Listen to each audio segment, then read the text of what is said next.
The miracle doctor won't be a kept man. My heart belongs ashore. Chapter 201. Kiran grabbed Snow's folder. Kiran had already noticed Tina from his peripheral vision, but he turned a blind eye and smiled. Honey, Theodore didn't manage to kill me, but are you going to do it for him? What? Snow exclaimed and stood up. She ran over to Kiran and grabbed his arm concernedly. Theodore wants to kill you? Kiran put a hand over his chest and said with a pained expression. Yes, what's wrong? Snow was so anxious that she almost took off Kiran's clothes to see where he was hurt. I'm heartbroken, Kiran said, suppressing a smile. Snow came to her senses and said coldly, I'm going to bite you. She opened her mouth and pounced on him, only to fall into Kiran's arms and be kissed on the lips. Snow's mind went blank. She struggled, but she was not strong enough. Kiran pulled away and looked at Tina. I have some business to take care of with Snow, so you may leave. Tina had been smiling apologetically at Kiran the entire time, but when he asked her to leave, she panicked and got to her knees. Mr. Kiran, please spare me. Snow stopped moving when she heard her beg. She stood up straight with her hands against Kiran's chest. She rolled her eyes at Kiran and asked, while still blushing, Kiran, what happened to Tina? Did you threaten her? Threaten her? Did I threaten you?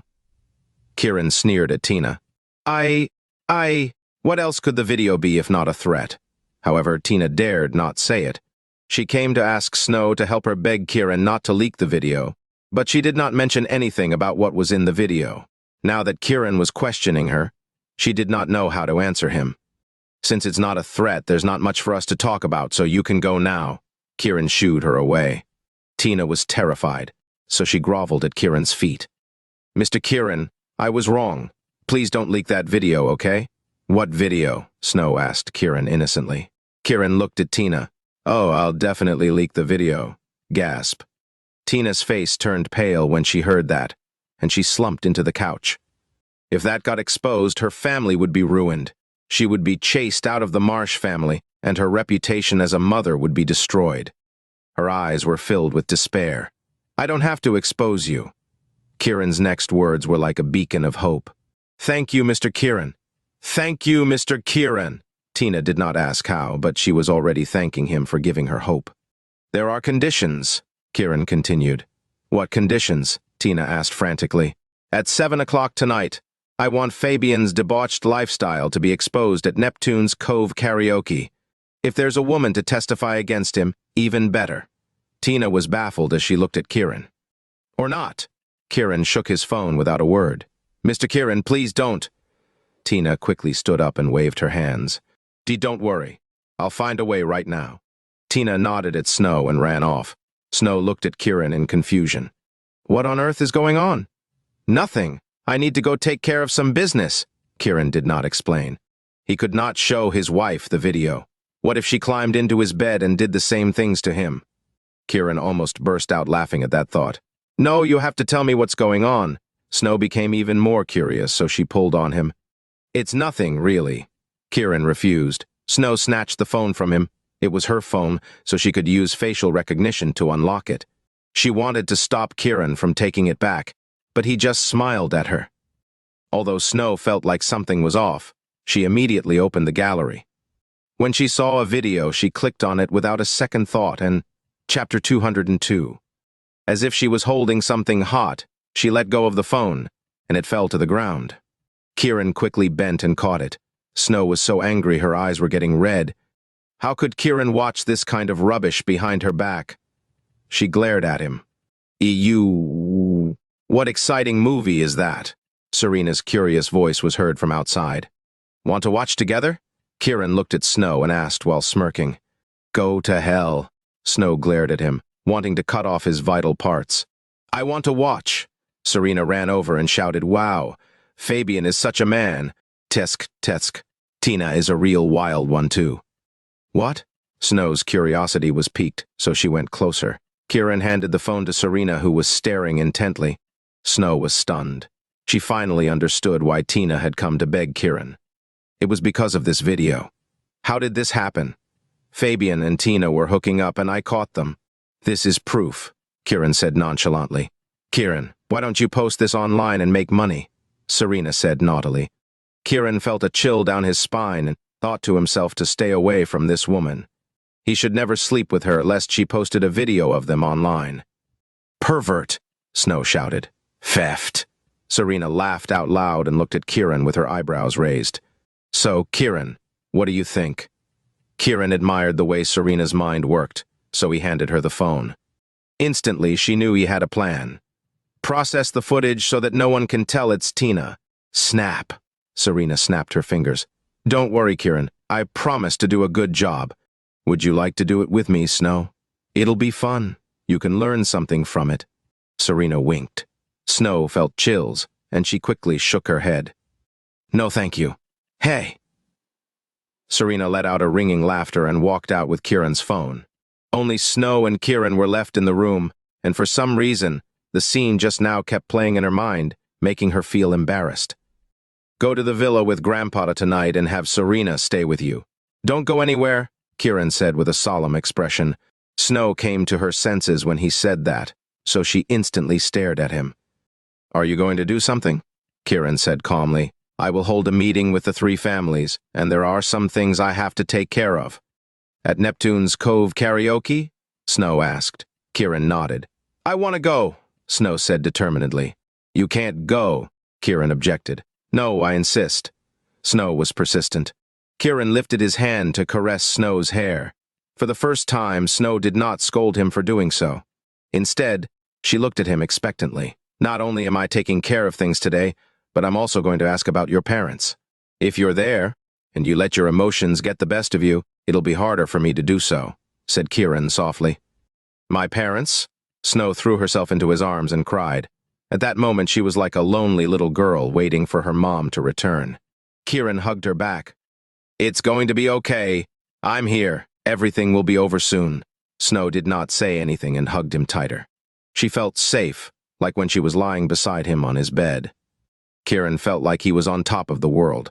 When loving someone, protecting them is a must. Giving Snow a life of peace and happiness meant the world to him. "Snow," Kiran called her name gently. "What?"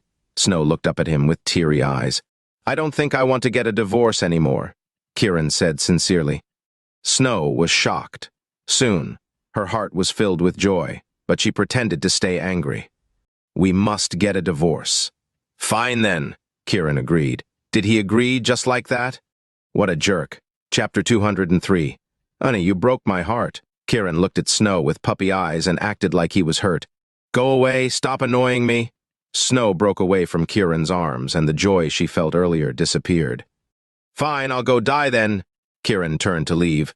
Snow recalled his meeting at Neptune's Cove karaoke that evening and started to get worried. Dying for a beautiful woman would be worth it," Kiran smiled. Snow put her hands to her chest. "Why must that jerk make her mad all the time?" "Fine, I'd rather you be dead." Snow pouted and crossed her arms. The corners of Kiran's lips curved upward. He angered her on purpose so that she would not follow him. "I'll go find the woman who'll bear my child then." "The woman who would bear his child?" Snow immediately thought of Yvonne. "Kiran, I don't want to see you ever again." "Bye, then," Kiran shouted from outside. Snow angrily ran out, but he was nowhere to be found. "You pig!" Snow yelled at the elevator and went back into the room. Kiran walked out from the corner with a gleeful smile on his face. How nice would it be if she had a happy life? He wanted to make Snow go from crying to happily laughing every day. Then Kiran made his way downstairs to get his phone from Serena. He asked her to send him the video when she was done and hurried off to Bayville Hotel. The receptionist did not stop him when he arrived, as they were already used to him there. Kiran went up to Yvonne's room straight away. Yvonne was in the room without her down jacket, and she was trying on the clothes Kiran sent her. She was wearing a white body-hugging mini dress, and it fitted tightly around her body. The V-neck was a little deep, so she took off the top of the dress to adjust it. Creak. Her door opened and Kiran walked in. "Ah!" Yvonne exclaimed and met Kiran's gaze. Yvonne's face went red. She covered herself with her hands, not knowing whether she should put her clothes back on. "I'm not interested."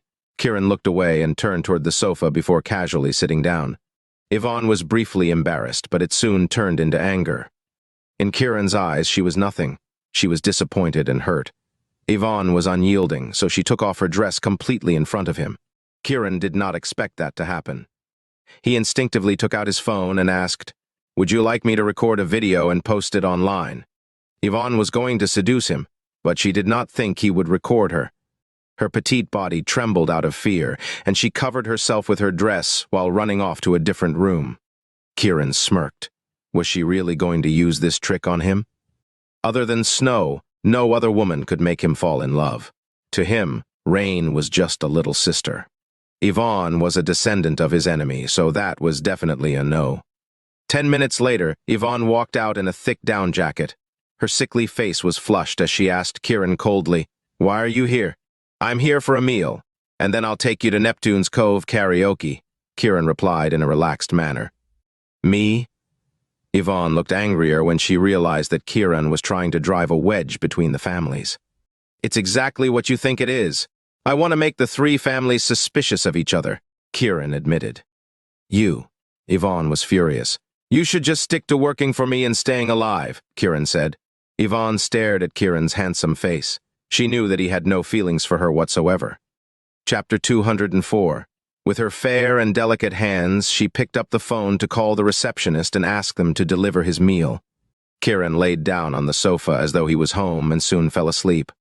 Yvonne looked at Kiran sleeping soundly, and she was filled with complex emotions. She even had the urge to stab Kiran to death, but in the end, she suppressed the urge. That man was a mystery. When the food was delivered, Kiran devoured it. He simply ignored Yvonne's existence, as if the food was more attractive to him than the woman. This made Yvonne more upset. After his meal, Kiran went back to sleep. This place was like his home, and Yvonne was like his maid. Both barely talked to each other. At around 6 o'clock, Kiran got up and looked at Yvonne. "Let's go." She'd already changed and was ready to go, so she nodded and followed him out. She drove Kiran to Neptune's Cove karaoke. Yvonne's mind was in chaos as she wondered what kind of relationship she and Kiran had. Deep down, she did not loathe Kiran. In fact, she wanted to be with him. That evening, it was the busiest hour at Neptune's Cove karaoke. As always, it was filled with luxurious cars, with party people coming in and going out. The only difference today was that many CEOs showed up. Seeing these people at clubs was not an unusual sight, but seeing them come together was, and tonight, all of them came. That was because Kiran asked Onyx to announce privately that Kiran and the three families were meeting at Neptune's Cove karaoke tonight. As soon as the news came out, all the company's CEOs were on edge. The entire Bayville was tense. They were birds of a feather, so they had to suffer at some point, like blooming group. Everyone wanted to know how Kiran's meeting with the three families would go. Kiran pretended not to know that Onyx had people kidnap Rain and Margaret and brought them here. At 6:30 in the evening, Henry was the first to arrive. He was the one who ordered Onyx to kidnap them, and he also gave orders to assassinate Kiran. Today was the day the Quinn family would take action against Kiran. Henry's arrival made everyone there curious, and they quieted down as they anticipated today's events. Theodore got there second. His expression was ugly. He sat down next to Henry without acknowledging him, which caused Henry to hold a grudge. He ignored Theodore too, and the tension between the two of them grew. The Quinn family and the Marsh family have completely burned bridges with each other. This confused everyone there, and they found it strange. 10 minutes before 7, there was a commotion outside. Everyone followed the sound and was shocked by what they saw. Even Henry and Theodore stood up with their eyes widened. Alfred was lying on a hospital bed with both his arms in casts. His face was pale and angry when he was pushed in. Behind him was Fabian and other members of his family. "Master Ziegler, what's this?" Henry asked concernedly. "That kid, Kiran, broke my arms," Alfred roared angrily. Boom! Everyone at the place felt like they were struck by lightning. Kiran broke both of Alfred's arms. How cruel and brutal. Many people looked around to look for Kiran, but he was nowhere to be seen. When Theodore heard Kiran say he broke Alfred's arm, he was doubtful at first, but seeing it in person frightened him. "Master Ziegler, we can't let him continue like this. Kiran must die," Alfred shouted fiercely. "We must kill him," Henry echoed. "Are you guys going to kill me with your mouths?" Kiran's voice came from the entrance. Chapter 205. Everyone looked over to see Kiran and Yvonne walk in. As always, Kiran was well-dressed, charming, and striking. With his looks alone, he trumped over every man in the place, making countless women swoon. More importantly, he had his arms around Yvonne. It may not seem like much, but his gesture was domineering, as if to signal that he had his arms around the most beautiful woman. Everyone's jaws dropped at the unimaginable sight. She was the eldest daughter of the Quinn family. She was the infamous ill beauty. God knows how many men would dream of marrying her if she were not ill.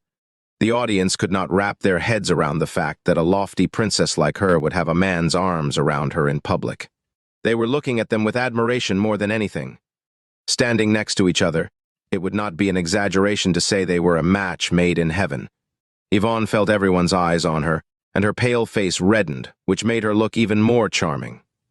That made the men's minds run wild. Kiran saw Henry glaring at him for hugging his granddaughter and said, "I thought you were going to use a honey trap? Why did you start cursing at me again?" Henry wanted to rant but was so suffocated by anger that he could barely breathe. Then Kiran looked at Alfred lying on the hospital bed. "Since both your arms are broken, I guess you're going to have to kill me with words." Alfred breathed heavily while his face was as gloomy as a thundercloud. Finally, Kiran looked at Theodore. "You're the best. Not only did you not curse at me, you even told me who you were working for." "What did you say?" Henry was the first to react, and he shot Kiran an angry look. Before Kiran could respond, Theodore shouted, "Nonsense! You just went to me for confirmation." Henry was the one who said it. Henry was dumbstruck. He looked at Theodore, infuriated. "What did I say?" Theodore was afraid of being wrongly accused, so he yelled without care, "You told Kiran the force behind the three families." He looked at Alfred. "You confirmed for Kiran too, didn't you?" Alfred laid on the bed with a muddled expression, but he responded instantly, "Nonsense. If I had told him, would my arm be broken?" Then he turned to Henry and said, "How dare you tell him our secret, Henry? You must have a death wish."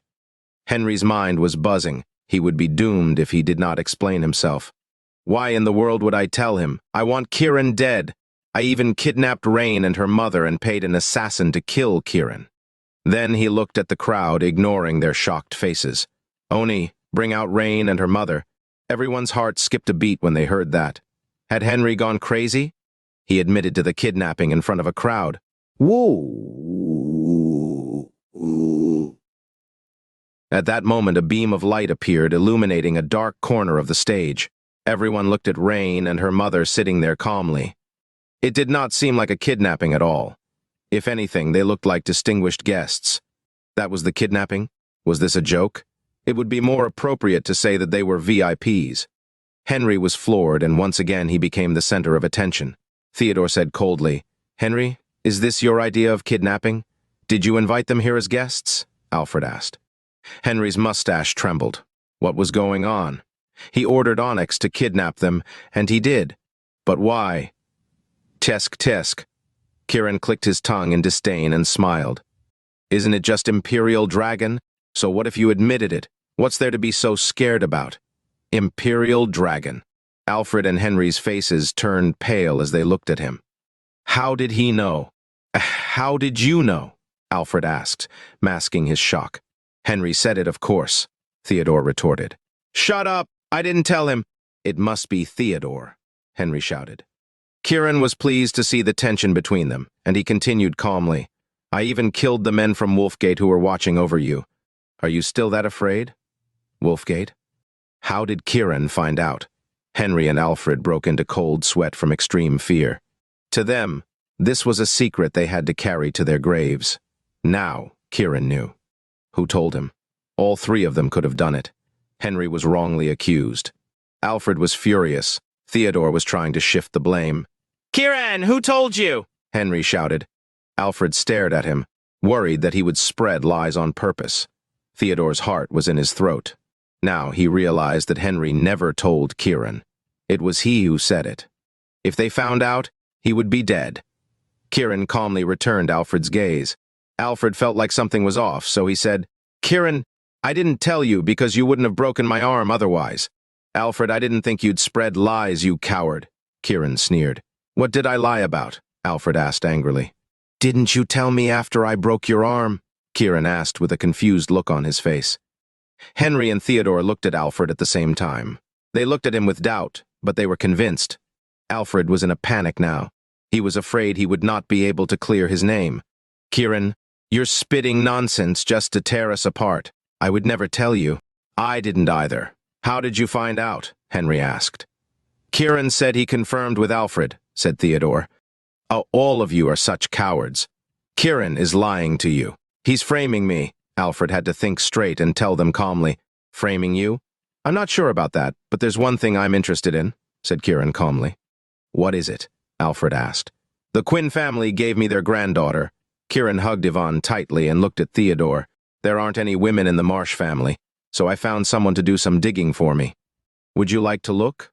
Theodore trembled with his eyes on Kiran. He did not know what he meant, but he dared not speak. "What is it?" "I want to see," Alfred said quickly. "Play it!" Kiran shouted at the staff. The big black screen suddenly lit up. Alfred was going mad because of Fabian, and he even had to endure a broken arm because of his video. Now, that video had been made public. When Fabian saw the video, his face went pale, and he felt countless eyes staring at him like laser beams. "Jerk! Bastard!" A string of angry curses came from some women who walked in. Chapter 206. Everyone looked toward the door, where Tina walked in with a group of cursing women. All of them were dolled up, and they looked gorgeous. However, they looked at Fabian with anger and resentment, almost like they wanted to kill him. Fabian was shocked to see these women, and when he noticed Tina, he got furious. He glanced at the screen and said, "You mad woman! What are you doing?" When he insulted her, Tina got even angrier. The girl in the video was her, so she had to do everything in her power to clear her name. She looked at Fabian and said, "Fabian, you've played all of these women. As the young master of Bayville's Ziegler family, don't you owe them an explanation?" Fabian's expression sank when he heard that, and he looked at those women. Then Fabian realized who all these women were, so he looked at Tina angrily. "What are you trying to do? Are you trying to make the Ziegler family your enemy?" Fabian did not expect Tina to show up and attack the Ziegler family in front of a crowd. He was fuming, and he wanted to shout at her, but he could feel someone looking at him. When he turned to look, it was Kiran. He looked at Alfred and said, "It's because of your family's upbringing that he got into a scandal. What does it have to do with me?" "You..." Alfred almost coughed up blood. Tina looked at all the women. "Now is your chance to testify against Fabian. If he still refuses to admit it in front of his grandfather and doesn't compensate you, that means we got played for nothing." Tina's words fueled the fire, and they all got riled up. "Fabian, you said you were going to give me $1 million. Where's the money? Fabian, the child I'm carrying is yours. What are you going to do about it?" The women Tina brought were like a pack of tigresses surrounding Fabian.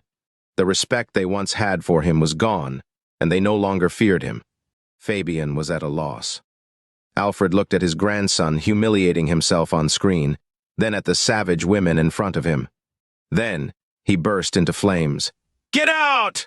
All of you, get out of here!" The insults fueled the women Tina brought in here. Someone was even bold enough to look Alfred in the eye and say, "Old man, if your grandson doesn't give us an explanation, you're next." Alfred lay on the hospital bed, embarrassed by his grandson. Now, he even got humiliated by a woman, so he growled, "Chase them all out." The Ziegler family's bodyguards obeyed his orders. Since there were many people there, the women did not think they would hit them. Instead of being afraid, they ran at the bodyguards. The bodyguards were going to scare them away, but they did not expect them to run at them like madwomen. The women started scratching the bodyguards' faces. One of the bodyguards showed some mercy, and his face turned so bloody he screamed. When the bodyguards saw that, they decided to be ruthless and began beating the women violently. The women were weak. They had been pampered their whole lives, so how could they be a match for them? In an instant, they were beaten terribly and thrown to the ground. Tina looked at Kiran, stunned. As if he had not noticed what was happening, Kiran looked forward to the conflict between the Marsh and Ziegler families. Tina felt herself go weak, but she managed to stabilize herself. She looked at Theodore. "Grandpa, save me!" Kiran was pleased to see that Tina was not that stupid and knew she had been used. Theodore could tell that Kiran was the one who had Tina bring these people here to blacken the Marsh family. However, He had to shift the blame for divulging the secret of Imperial Dragon and Wolfgate on the Ziegler family, or he would be doomed. After giving it some thought, he looked at the bodyguards and shouted, "How dare you lay a finger on my granddaughter?" Upon hearing that, the bodyguards looked at Alfred for further instructions. Alfred got even more annoyed. "Theodore, can't you see that your granddaughter caused this mess?" "Mess? Your grandson is the one who caused all of this mess by playing those women. Yet you had your people beat them up. How heartless of you," Theodore snorted. "Nonsense. Your granddaughter is the despicable one. She's the woman on the screen," Fabian yelled. "That's not me," Tina shouted with a pale face. Theodore's heart skipped a beat. If word got out that it was Tina, the Marsh family's reputation would be tainted, so he sneered. "Your grandson is shameless. Not only did he not admit his wrongdoing, but he also tried to drag my granddaughter down with him. Can he even call himself a man? Does he have no sense of responsibility? It's your granddaughter, Tina. If you don't believe me, have her take off her clothes to see what everyone thinks," Fabian shouted desperately. Theodore was fuming after hearing what he said. "Call the police! The Ziegler family is beating up civilians, and they did it under Alfred's orders." "Theodore, are you insane?" Alfred said while lying on the bed. "I'm not. It's the Ziegler family who's inhumane," Theodore said coldly. Tina had taken out her phone to call the police to prove herself in front of Kiran. Then Fabian looked at the bodyguard anxiously. "I want Tina beaten to death." "Beat up that bastard, Fabian," Theodore yelled at his bodyguard. Whoosh! The two bodyguards rushed over like mad dogs and started fighting each other. The crowd was stunned. Were the three families fighting amongst themselves today, or were they dealing with Kiran? The Ziegler family and the Marsh family were going head-to-head right now. Alfred and Fabian were so focused on their bodyguards that they completely forgot about Kiran. Henry stood there, looking at the Quinn family with a confused expression. What on earth was going on? He wanted to stop them but did not want to overwork himself, so he could only stare blankly. Yvonne looked at Kiran with confusion while he was hugging her. What was Kiran doing? How was this going to help him? Kiran looked at the entire scene with glee. He was the only one pleased to see the bodyguards getting knocked down one by one. Now that the three families had a falling out, this would destroy their teamwork and force Imperial Dragon and Wolfgate to show their faces. Otherwise, they would lose control over Bayville, and they would never get Dragon's Mount. The feud may have started, but it was only the beginning. He looked at the angry Fabian beside him and lifted his hand slightly. Then, a force entered Fabian's body. Like a mad wolf, Fabian's eyes turned scarlet red as he stared at the Marsh family's bodyguard, and there he went. Chapter 207. Boom! Fabian sent a bodyguard flying with a single punch. "Ow!" the bodyguard screamed. His ribs broke and caved in. The crowd gasped. Fabian looked like a ferocious beast. However, he did not stop there. He turned around and grabbed the Marsh family's bodyguard by the neck, and, crack, his neck snapped and he died on the spot. Theodore and the entire Marsh family were so stunned they forgot to fight back. Like a ravenous wolf, Fabian ran toward the Marsh family's bodyguards, mercilessly swinging his fists. Alfred was speechless. Was that his grandson? How could he have such skills? He had never seen them before. Nobody knew that it was Kiran's power that triggered Fabian's potential. Right now, he was like a warrior with no sense of pain and not afraid of death. When Theodore came to his senses, he backed away and shouted, "Alfred, your family made a deal with Wolfgate, so Fabian must be a member of Wolfgate." The Marsh family's bodyguards and Tina backed away in fear. Henry did the same while looking at Alfred warily. "You all should go to hell." Fabian's eyes were scarlet, and he was murderous. His only desire was to kill. "Alfred, you said Wolfgate wanted to contact you personally. I didn't think they wanted to train the Ziegler family." Theodore trembled before he continued. "Henry, we were tricked by Alfred. He had the most to gain from destroying the York family." Henry looked at Alfred. "Why did you have to be so selfish? We agreed from the start that we would rise and fall together." Alfred was dumbfounded. He did not do any of that. There was no way to prove his innocence. It was getting harder and harder to clear his name, and he was so mad he could kill someone. "So much nonsense." Fabian, who had already gone crazy, rushed toward the Marsh family's bodyguards like a ravenous wolf. Kill him, Theodore shouted to his bodyguards. Although they thought Fabian was crazy, they had to do what they could to survive. Bing, bang, boom! Both sides started fighting each other. Not only was this fight more real than in the movies, but it was much bloodier too. Wails and sounds of broken bones were constantly heard. Alfred was afraid his grandson would lose, so he told the Ziegler family bodyguards, "Go! Kill the Marsh family's bodyguards." The Ziegler family's bodyguards rushed over and joined the fight. Theodore's side was already losing, but now that the Ziegler's bodyguards joined in, things were not looking great for them. Theodore looked at Henry in a panic. "The Quinn family has to help. The Marsh family is going to be destroyed, and you're next." Henry was still hesitating. When he heard the shouting, he was too afraid to give an order. "Henry, Alfred has told Kiran our secret. He wants to kill us and blame us for spilling the secret. Don't you understand?" Theodore shouted anxiously. Henry's face changed drastically. He was not going to take the fall. "Theodore, you're talking nonsense." "I didn't spill the secret," Alfred retorted. "Who's going to believe you?" Theodore shouted. Henry was convinced, so he looked at his bodyguards and ordered, "Go and kill Ziegler's bodyguards." Whoosh! The Quinn family's bodyguards rushed toward the scene. It was utter chaos. Wham, bam. There were constant sounds of hitting. Ah! There were also cries of agony. Crack! Crack! The crisp sound of bones breaking kept coming. The fight was brutal as blood splattered everywhere. Once upon a time, the three big families in Bayville were united as one. Today, they were fighting each other in public. At that moment, the three families were like mad dogs in a fight. Neptune's Cove karaoke was like hell on earth or an ancient Roman Colosseum where there was violence and bloodshed. Alfred was fuming, and so was Theodore. Henry, on the other hand, was nervous. Kiran was the only one smiling while holding Yvonne in his arms. That's right, he was smiling. It was even a genuine smile. He was genuinely happy right now, although he did not know how the York family got wiped out 20 years ago. He believed that the three families were in his exact position, standing by and watching them die. 20 years later, it was finally their turn. The York family's souls were about to rest in peace. The death of the three families would not be a pity. It was only the beginning. Yvonne's cold body became even colder now, and her face was so pale it looked like all the blood had been drained from her face.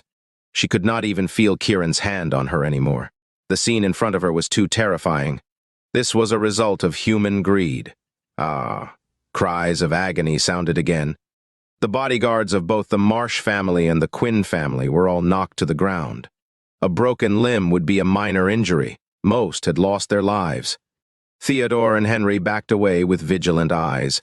Fabian stood in the center with scarlet eyes. He was the only one left standing, but his body was covered in blood and wounds. Alfred was shocked but quickly shouted, "Fabian, kill Theodore and Henry, the two whistleblowers." "Nonsense. You're the whistleblower," Theodore shouted at Alfred with a twisted expression. "Alfred, you're heartless," Henry shouted angrily too. "All of you deserve to die." Fabian licked the blood around his mouth. Are you insane?" Tina backed away when she saw that. "Madman." Fabian glowered at Theodore, Henry, and Tina before running toward them. "Ah." Tina screamed and ran toward Kiran. Even Theodore and Henry ran toward Kiran out of fear. They plopped to the ground and begged. "Kiran, save us!" "Why should I?" Kiran asked coldly. "I'll give my granddaughter to you," Henry said quickly. Yvonne trembled and looked at Kiran. "I don't want her." Kiran let go of her. Yvonne was deeply disappointed to hear that she was nothing to him. Henry showed visible disappointment too. Theodore reacted quickly. "Kiran, when the York family was destroyed, the Marsh and Quinn families were forced to do so. The real people behind it were the Ziegler family." Henry froze for a moment before he came to his senses. "Yes, we were forced. The Ziegler family kidnapped our children and said that if we didn't help them destroy the York family, they'd kill our children. Yes. You see, none of our children are around, only our grandchildren," said Theodore hurriedly. Kiran thought of Snow's parents. This was exactly the information he was looking for. However, he kept quiet and looked at them with a sullen face. Theodore was more straightforward because of his confession earlier. Wolfgate kidnapped our children so they could use us as puppets. Henry nodded. The Ziegler family came up with the idea. When Kiran heard that, he looked up at Alfred with his sharp, cold gaze. Chapter 208. Where are they? Kiran asked Alfred coldly. Alfred's body stiffened as if wrapped in ice, but he shook his head. I don't know. Where is Wolfgate? Kiran asked again. I don't know, Alfred replied hesitantly. He must know. He's always been in contact with them. Theodore was afraid Kiran would believe him, so he spilled. Theodore is right. We are the ones who don't know, Henry echoed. You traitors, Alfred scolded. Kiran stared at Alfred. Let me ask you one last time. Where's Wolfgate? Alfred felt like the Grim Reaper was staring at him, and he could feel the fear in his entire body, but he still shook his head. I don't know. Bam! Kiran raised his hand, and a force hit Fabian's body. Ow! Fabian screamed like a pig getting slaughtered. His body shook violently, and he saw his left arm dangling from his body. It had not completely detached from his body, but all the bones in it were shattered into pieces. Alfred sat up in his bed. He did not expect Kiran to attack Fabian while talking to him. He looked at Kiran with a horrified expression. You... Cruel? Kiran's voice was as cold as winter ice. Yes, you're too cruel, Alfred roared. Do you remember the cruelty of destroying my family? When Kiran started talking, Fabian's other arm broke too. Ah! Fabian jumped up and down, screaming at the top of his lungs while his face grimaced in pain. At that moment, the speakers at Neptune Cove's karaoke suddenly turned on, and they could hear Fabian's enthusiastic voice in the video displayed on the big screen. One of them sounded shrill, and the other sounded excited. The contrast in sounds was even thrilling. Alfred lay on the bed as though an arrow had shot through his heart. Kiran stood there proudly as he looked at Alfred and the others. You were just as happy and intoxicated as the people on the screen 20 years ago. Alfred's gaze fell upon his grandson, whose arms were useless now. His heart was bleeding as if he had been stabbed in the chest. Theodore and Henry were on the same boat as they kneeled on the ground, humiliated. They used to be glorious, but now they were miserable. Not only had they lost their dignity, but they had lost their future and, potentially, even their lives as well. The three families have achieved great success in the past 20 years. Yet Kiran had trampled all over them in a matter of 6 days, turning them into nothing but ashes. At the end of the day, they could only count on themselves. They were filled with misery and despair. Kiran, if you want to blame someone, you should blame the York family. We were only tools used to destroy the York family. Alfred sounded sad and helpless. Theodore and Henry nodded repeatedly. We were forced to do that. You enjoyed 20 years of glory, but now you say you're just tools. Ha! Kiran sneered. In that case, you should fulfill your potential as tools. What potential? Theodore asked hurriedly. Call your boss, Kiran said casually. Alfred, what's the number? I'll call. Theodore could not care less about anything else to save himself. Both Alfred and his grandson, Fabian, had lost their arms. Now that they were crippled, they were completely disheartened. It's the last number dialed on my phone. Theodore walked over and took out his phone. When he found the number, he called it and put it on speaker. The phone rang once, and it got through. What's the matter? The person sounded cold and emotionless. Alfred was initially full of expectations, but now he was completely hopeless. Theodore sneered. Kiran wants to talk to you. Kiran? The other party was not expecting this. Your puppets in Bayville are finished. Are you going to come collect their bodies? Kiran smirked. Kiran, you better watch out, the person yelled. Watch out, Kiran scoffed, and he suddenly flew toward Fabian like lightning. He raised his hand and, crack, Fabian let out a scream and his neck went limp. He was dead. Like a chicken that got its neck snapped, he died just like that. Fabian! Alfred's eyes widened in shock, and he shouted gut-wrenchingly. What happened? The other person asked. I killed Fabian Ziegler, Kiran replied nonchalantly. The other party was furious. You're a coward, Regulus Wolf, Alfred cried. Regulus Wolf? Aha, Kiran laughed sarcastically. You mean scaredy cat? Regulus was already going insane on the other end. He breathed heavily and said, Kiran, you won't last more than 3 days. 3 days? Weren't you going to come get me in 7 days? Today's already the 6th day, and you're in such a mess, Kiran sneered. You're too cunning, Regulus sounded furious. Enough with the nonsense. Your puppets are going to die, so are you coming or not? Kiran asked ruthlessly. In 3 days. Let's have a duel at Dragon's Mount. Regulus called for a fight. Fine. If you don't show up in 3 days, you'll have to collect the bodies of the 3 families, Kiran agreed without a hint of fear. Don't worry.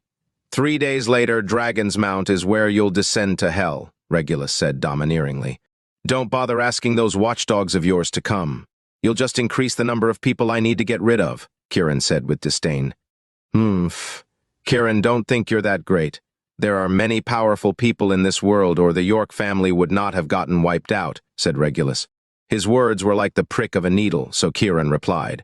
Regulus, if you have even a shred of humanity, bring Snowxander's parents with you in 3 days. Don't make me look down on Wolfgate and Imperial Dragon. Ha ha ha ha. Don't worry. I'll fulfill your wish, Regulus promised while laughing. Your laugh makes me sick, Kiran said coldly. Ha ha. That makes me even happier, Regulus said complacently. Suddenly, a cry came from Kiran's end. Kiran, my leg! Alfred screamed hoarsely in pain. Regulus stopped laughing. Kiran, you... After joy comes sadness, Kiran replied. Just you wait. I'll kill you, make you a specimen, and put you up on display at Wolfgate, Regulus roared angrily. Oh, how I wish you would. Kiran hung up the phone with a bang. Regulus heard the dial tone on the other end of the phone, and his expression turned ugly. Call Vixen. I want Kiran destroyed at all costs. Kiran turned to look at the crowd in Neptune's Cove karaoke. Chapter 209. The place was pin-drop silent. It was a deathly silence. Everyone gazed at Kiran nervously, wondering what he was going to say. However, they were more afraid Kiran would kill them after seeing his ruthless attack earlier. Fabian, the young master who was looked up to by countless people in Bayville, was strangled to death so effortlessly. Kiran was a terrifying existence. Then he slowly said, Now you have a choice. A choice? Everyone could not help but shiver at the sight of him. You can come forward and give Alfred, Theodore, and Henry a slap, Kiran calmly stated their options. The first option shocked everyone. Many showed fear as they stepped backward. Even if Kiran beat the 3 families to a pulp and made them kneel before him, they were surrendering to Kiran, not them. That did not mean that the families were powerless. In the face of the 3 families, the civilians were still weaklings. What if they decided to get revenge for hitting them? Everyone was scared and nobody dared to move. If you don't want to, that's fine too. Kiran looked at Theodore and Henry before adding, You can go slap them instead. Both sides were dumbfounded. What was he trying to do? Was Kiran trying to turn them against each other? Kiran, are you forcing the 3 families to lose our standing in Bayville? Alfred said, infuriated. He was already crippled, and he had lost Fabian, so he had nothing else to lose. Everyone looked at Kiran after they understood what was going on. Ha! Kiran laughed. What are you laughing at? Alfred asked angrily. Kiran said, I have thought of that before, but not anymore. Alfred asked, What is it? I want you to understand how it feels to be attacked when you're most vulnerable. Kiran stood tall and looked at the people before saying, I want them to know that you'll never survive by being on the sidelines. Most vulnerable? On the sidelines? Everyone exchanged glances in silence as their minds were buzzing. When the York family was wiped out, they were in their most vulnerable state at the time, too. On the other hand, they just watched it happen on the sidelines. How many people made a living through the York family's charity? Did anyone remember what they did? Did anyone give thanks? Kiran made the 3 families suffer with him to rebuild the York family's dignity. Charge! The silent Neptune's Cove karaoke was suddenly filled with clamors. The entire place roared like there were thousands of troops and horses. It was a grand moment. Everyone was frightened to see where the sound came from. Onyx and several hundred of his people surrounded the entire place, wearing tuxedos, bow ties, and a symbol of mourning on their arms. Alfred, Henry, and Theodore were absolutely stunned. Were they going to mourn them today? Were they going to die? Alfred was not backing down, so he looked at Onyx and shouted, Onyx, what are you doing? To avenge the York family, Onyx said proudly. To avenge the York family, hundreds of young men echoed. What? Alfred, Henry, and Theodore exclaimed at the same time. The crowd was in shock. We are the York family's people, Onyx shouted first, echoing throughout the entire place. Master! Thud! Onyx kneeled before Kiran, and so did the hundreds of men. Alfred, Henry, and Theodore felt like they had been struck by lightning. The person they had relied on and cultivated for 20 years turned out to be the York family's people. The York family is watching us from heaven. They see everything, so we will not give in, said Margaret, who had gone unnoticed the entire time. She stood up with Rain's help as tears streamed down her face. The York family will not give in! Onyx and the others kneeled and shouted. Who are you? Alfred asked, surprised. She's my mother, Kiran said through teary eyes. Impossible! Your mother died that day, Alfred shouted in shock. She gave up her kid's life for mine, and that makes her my mother. Kiran went up to support Margaret. Alfred and the others were shocked. How could the York family still have such loyal servants in such a crisis? They thought the same when looking at Onyx and the others kneeling on the ground. After 20 years, it turned out that the York family's death was only physical. Their spirit still lived on. Then they were reminded of the Xander family, who had supported the York family for 20 years, fighting against the three families while waiting for Kiran's return. What exactly did the York family have that they did not? What made them want to give them their support? Alfred, Henry, and Theodore looked at their people. If they were at a dead end, would they have such loyal people by their sides? Henry and Theodore were miserably begging for mercy. They lost their dignity, hoping that Kiran would take pity on them and let them live. After 20 years of glory, they were deeply saddened that they were still nothing compared to the perished York family. Once again, it was completely silent.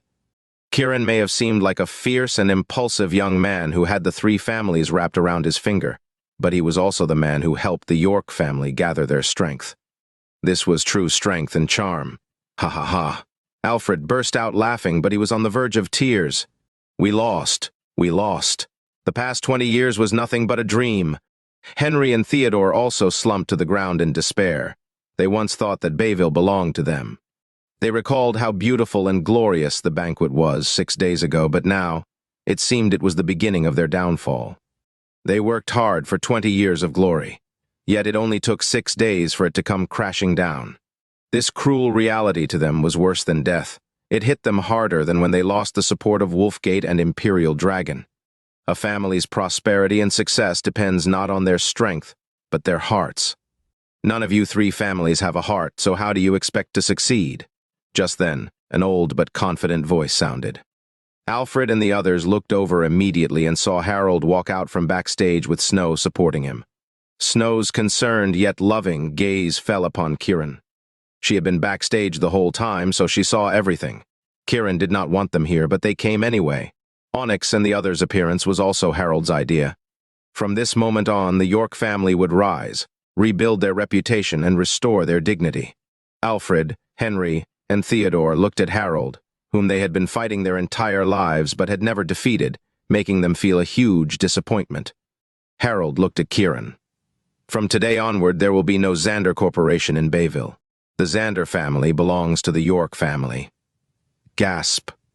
The crowd held their breath. Kiran was touched, and he felt a surge of emotions. The Xander family held on for 20 years. They had been helping the York family, even when they had lost sons and daughters too.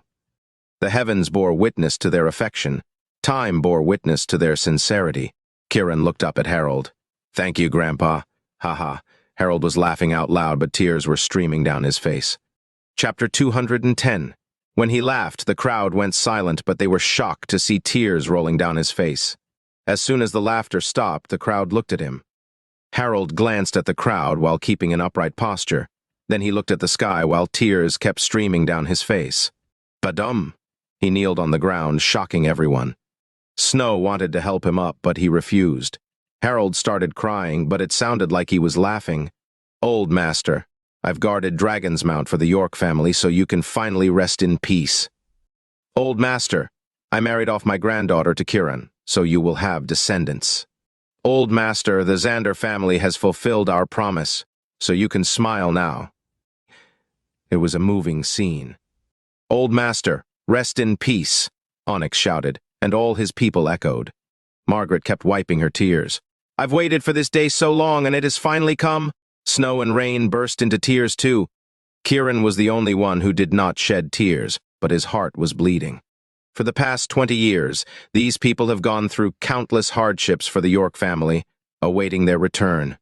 He was the York family's final hope, and their final hope as well. Last time they announced the return of the king of the York family. Today, the York family officially regroups.